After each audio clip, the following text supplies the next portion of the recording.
we have already learned that how a nerve impulse is generated in a neuron, and now we will be learning about how this nerve impulse get transmitted to the second neuron, that is how it passed through the synapse. Now to start with, what is a synapse? That is, if we are starting with synaptic transmission, we should be knowing what is a synapse. Now synapse is basically the neuronal junction that allow a signal to pass from one neuron to the next. So this connection between the two neurons, in this connection actually these two neurons do not actually touch each other. They are separated by a cleft, a small gap, a microscopic gap between the terminal button of one neuron and the cell membrane of the next neuron. Now the signal jumps this gap to permit the neurons to communicate. In this situation, the neuron that sends a signal across the gap is called the presynaptic neuron. That is the one who is sending the neuron who is sending the signal is the presynaptic neuron, and the neuron that is receiving the signal, that impulse, is called the postsynaptic neuron. The arrival of an action potential, as we know that action potential is like when the neuron is working, it is firing, it is generating the impulse. Now when the arrival of action potential at the axon terminal button, when the action potential actually reaches the terminal button, it triggers the release of neurotransmitters, chemicals that transmit the information from one neuron to another neuron. Now within the buttons, most of these chemicals are stored into small sacs called the synaptic vesicles.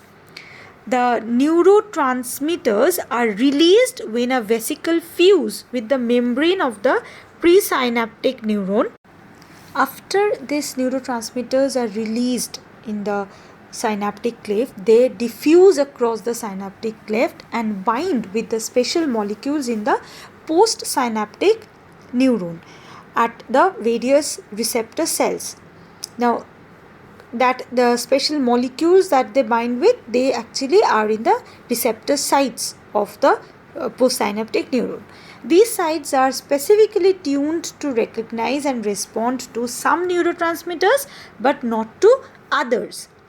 When neurotransmitter molecules bind to postsynaptic receptors, they typically have one of the two effects depending on the strength of both the neurotransmitter and the receptors that is in question, that is binding.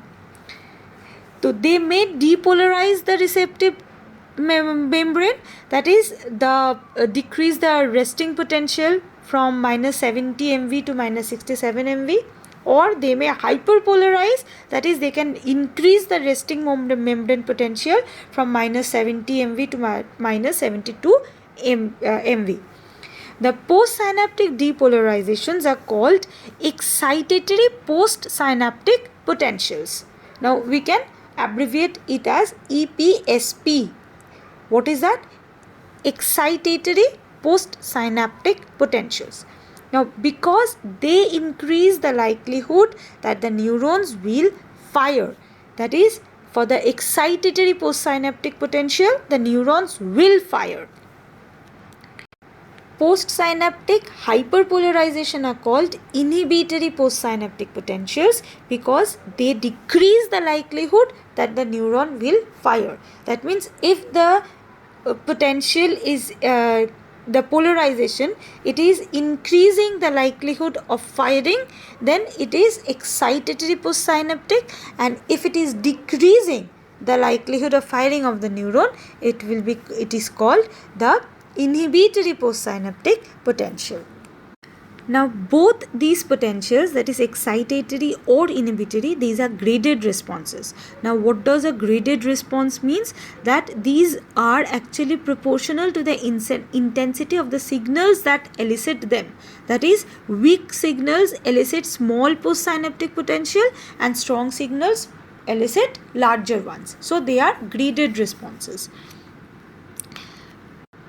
Now when the action potential moves down the axon and it reaches the terminals that is, it reaches the synaptic terminals, it stimulates the synaptic vesicles. Now these are the vesicles in the terminals that actually contain the neurotransmitters. That is, the vesicles that contain the neurotransmitters, that gets triggered by the action potential when it reaches the synaptic terminal. Now after the vesicles are stimulated, the neurotransmitters, they are discharged into the synapse. That means they are into the synaptic cleft. Now these neurotransmitters diffuse from the sending on the presynaptic neuron across the synaptic cleft and bind with the receptors, which are the protein lodged in the dendrite membrane of the receiving of the postsynaptic neuron. That means they are binding with the protein molecules in the postsynaptic neuron. The neurotransmitters is carried through the presynaptic membrane in the synaptic vesicles, which fuse with the membrane and release their contents into the synaptic gap. The neurotransmitters diffuse across the gap and combine with the receptor molecules in the postsynaptic membrane. The neurotransmitters and the receptor site fit together like a pieces of the jigsaw puzzle or a key and lock. That is how the shape is like when the vesicles, they come into action. They bind with each other like the parts of a jigsaw puzzle fit. This lock and key action causes a direct change in the permeability of the ion channels in the receiving neuron.